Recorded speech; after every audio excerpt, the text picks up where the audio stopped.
All right, thanks for joining us once again here on the Tech Corner on the Schwab Network. I'm George Tsilis, Senior Markets Contributor. This week on the Tech Corner, we're going to be highlighting Qualcomm Incorporated. Now, Qualcomm is a global technology leader primarily engaged in the development and commercializations of foundational technologies for the wireless industry. It operates through three main segments. First is its CDMA technologies, its licensing divisions, as well as its strategic initiatives division. Now, the CDMA segment is responsible for developing and supplying integrated circuits and system software with advanced connectivity for high performance and low power computing technologies for mobile devices, automotive systems, and IoT applications.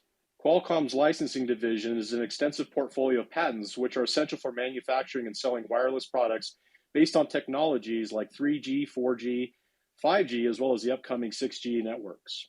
Qualcomm generates revenues primarily through the sales of integrated circuit products, including its Snapdragon family of semiconductors, and through its licensing programs. Qualcomm is also heavily invested in advancing 5G technologies, artificial intelligence, automotive, and IoT. With a fabless production model, Qualcomm primarily relies on third-party manufacturers to produce and manufacture its integrated circuits, ensuring a broad reach across various industries. Strategic acquisitions and partnerships over time aim to enhance its capabilities in artificial intelligence, automotive, IoT, positioning it as a key leader in the digital transformation of these sectors. Now, from a competitive standpoint, they face competition from major names that you may have heard of. This includes Broadcom, ARM Holdings Incorporated, NVIDIA, as well as AMD and Intel in the chipset sector.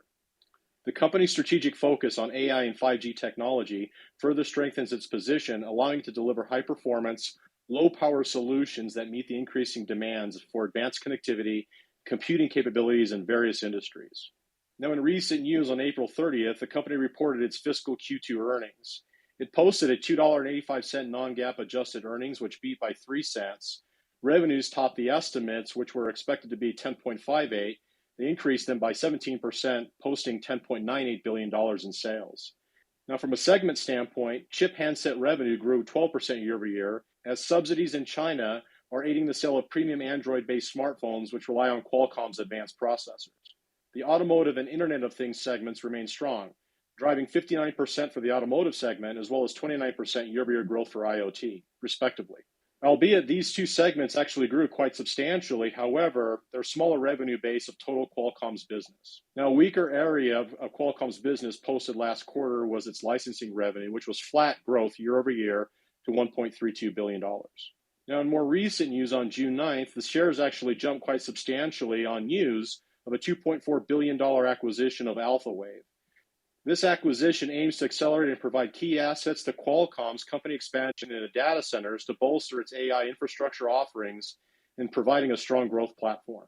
Now, there are many positives to consider with Qualcomm. Despite some of the recent price action challenges, Qualcomm's diversification in the automotive segment has shown impressive growth. Like I mentioned just a moment ago, about 59% year over year for Q2's 2025 print. The company's strategic positioning in artificial intelligence and robust free cash flow growth supports its shareholder-friendly capital allocation strategy, offsetting now potential revenue losses that are coming down the road from Apple, which is eventually integrating its own proprietary modem technologies in lieu of Qualcomm's. Now, despite the expected losses of revenue from Apple's modem business, Qualcomm still expects about 70% market share in the upcoming release of the iPhone 17 later this year. And it also appears that Apple's internal modem rollout may be relatively slow up until the iPhone 18 release next year.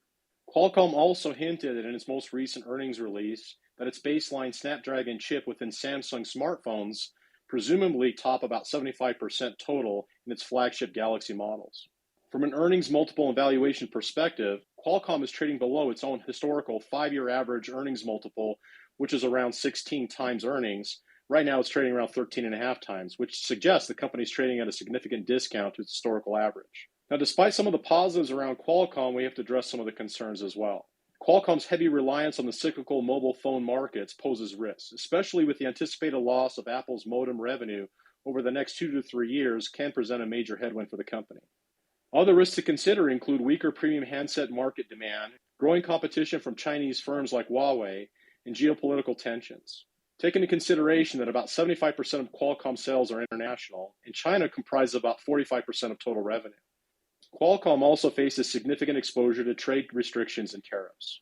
Now, despite Qualcomm's technology diversification efforts, its IoT segment still shows weak performance, which is struggling to offset the eventual revenue loss from Apple's modem business. Now, taking into consideration the technical picture of Qualcomm, we have to look at the one-year price performance. We can see that the stock has underperformed the S&P 500 benchmark over the past year, down 26% versus a gain of over 11% for the benchmark. This suggests the stock's intermediate-term momentum is still weak. However, this is important. Shares actually initially jumped 4% in the news of the $2.4 billion acquisition of AlphaWave. The price action suggested a positive breakout above resistance levels of roughly $153. The stock also demonstrates rising momentum as shown using the MACD indicator. Lastly, it's important to note that the stock also recently posted 2 consecutive daily closes above the 200-day moving average. Along with a rising RSI indicator above 50, this suggests the stock may be developing into a bullish trend after the year-to-date corrective pullback from late February highs. Apple's decision to build its own broadband modem chips to displace Qualcomm may be a medium to long-term headwind, but not a calamitous event, especially as Qualcomm is poised to grow in automotive and IoT segments. Qualcomm has enduring strength in its silicon products and IP portfolio, and the company is still poised to be an industry leader in chipsets and proprietary intellectual property for 5G. Taking this into consideration, this may help the company maintain a hearty stream of high-margin royalty over time. All right, thanks for joining us on this week's edition of the Tech Corner. Next week, we'll be highlighting media giant Netflix. Please like and subscribe to the Schwab Network. I'm George Tsilis. We'll see you next week.